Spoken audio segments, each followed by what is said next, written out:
আসসালামু আলাইকুম।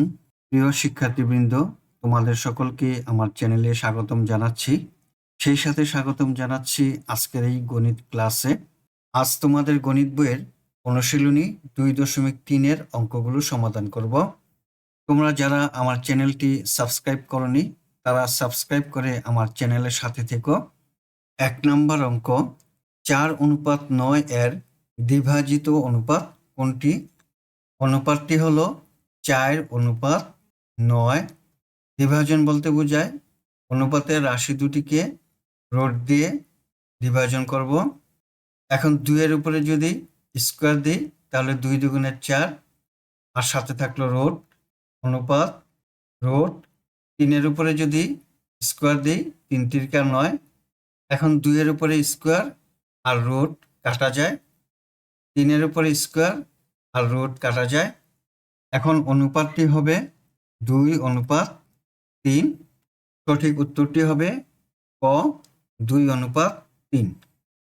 2 নম্বর অঙ্ক, ক অনুপাত খ সমান 4:7 এবং খ অনুপাত গ সমান 10:7 হলে গ অনুপাত খ অনুপাত ক সমান কত? ক অনুপাত খ সমান 4:7, খ অনুপাত গ সমান 10:7। প্রথম অনুপাতের দ্বিতীয় রাশি হলো খ এবং দ্বিতীয় অনুপাতের প্রথম রাশি হলো খ। প্রথম অনুপাতে খ এর মান হলো 7 এবং দ্বিতীয় অনুপাতে খ এর মান হলো 10। প্রথম এবং দ্বিতীয় অনুপাতে খ এর মান 7 এবং 10, এই দুটিকে এমন একটি সংখ্যা দিয়ে গুণ দিতে হবে যাতে সংখ্যা দুটির মান সমান হয়। সবচেয়ে সহজ নিয়ম হলো খ এর মান 7 দিয়ে এই খ এর মান 10কে গুণ দিই, তাহলে হবে 70। আবার এই খ এর মান 10 দিয়ে এই খ এর মান 7কে গুণ দিই, তাহলে হবে 7 10 70। তাহলে দুইটি মানই 70 হয়ে গেল, কিন্তু আমাদের দুইটি রাশিকে গুণ দিতে হবে।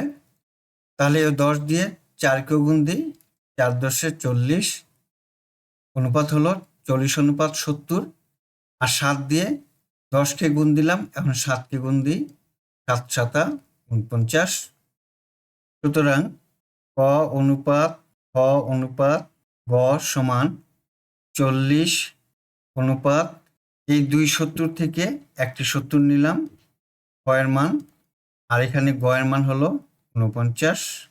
অনুপাতটি পেলাম 40:70:49। তাহলে গ অনুপাত খ অনুপাত ক সমান 49:70:40। সঠিক উত্তরটি হবে ক। 3 নম্বর অঙ্ক, 4:3 ও 5:6 এর ধারাবাহিক অনুপাতের দ্বিতীয় রাশির মান কত? আমরা লিখি 4:3, 5:6। 4:3কে 5 দিয়ে গুণ দিই, 4 5 20 অনুপাত 3 5 15। 5:6কে 3 দিয়ে গুণ দিই, 3 5 15 অনুপাত 3 6 18।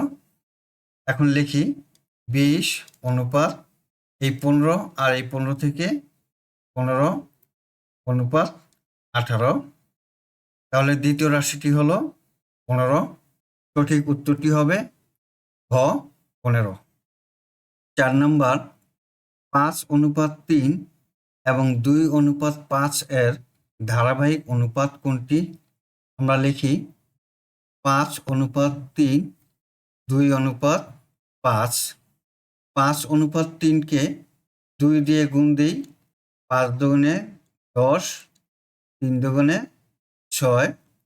2:5কে দ্বিতীয় রাশি 3 দিয়ে গুণ দিই, 3 দুগুণে 6, 3 5 15। তাহলে ধারাবাহিক অনুপাতটি হবে 10:6:15। এই দুইটি 6 থেকে 6 নিলাম। সঠিক উত্তরটি হবে ক, 10:6:15। 5 নম্বর অঙ্ক, 3, 5, 15 এর চতুর্থ সমানুপাতি কোনটি?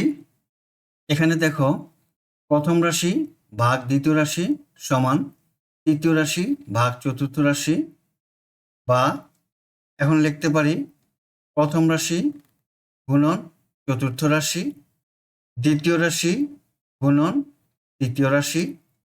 প্রথম রাশির মান দেওয়া আছে 3, আমরা লিখলাম 3। চতুর্থ রাশির মান বের করব, তাই লিখলাম চতুর্থ সমান দ্বিতীয় রাশির মান হলো 5 গুণন তৃতীয় রাশি হলো 15, লিখলাম 15।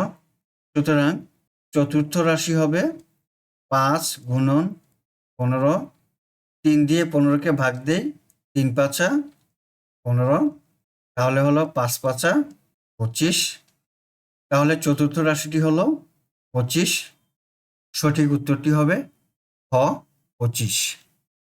6 নম্বর অঙ্ক, একজন কলা বিক্রেতা প্রতি হালি কলা 25 টাকা দরে ক্রয় করে প্রতি হালি 27 টাকা দরে বিক্রয় করলে তার 50 টাকা লাভ হয়। সে কত হালি কলা ক্রয় করেছিল? প্রতি হালি কলায় লাভ করে বিক্রয় মূল্য হলো 27 টাকা, ক্রয় মূল্য 25 টাকা, লাভ করে হলো 2 টাকা। 2 টাকা লাভ করে এক হালিতে, তাহলে 1 টাকা লাভ করে 2 ভাগের 1 হালি। সুতরাং 50 টাকা লাভ করে 2 ভাগের 1 গুণন 50, 2 দিয়ে 50কে ভাগ করলে হয় 25, তাহলে হলো 25 হালি। উত্তর, সঠিক উত্তরটি হবে ক 25 হালি। 25 হালি কলা ক্রয় করেছিল। শিক্ষার্থী বন্ধুরা, আমরা এতক্ষণ অনুশীলনী 2.3-এর 1 থেকে 6 পর্যন্ত অঙ্কগুলো সমাধান করলাম। আগামী ক্লাসে 7 নম্বর থেকে পরবর্তী অঙ্কগুলো সমাধান করব। আজ বিদায় নিচ্ছি। আল্লাহ হাফেজ। আসসালামু আলাইকুম ওয়া রাহমাতুল্লাহ।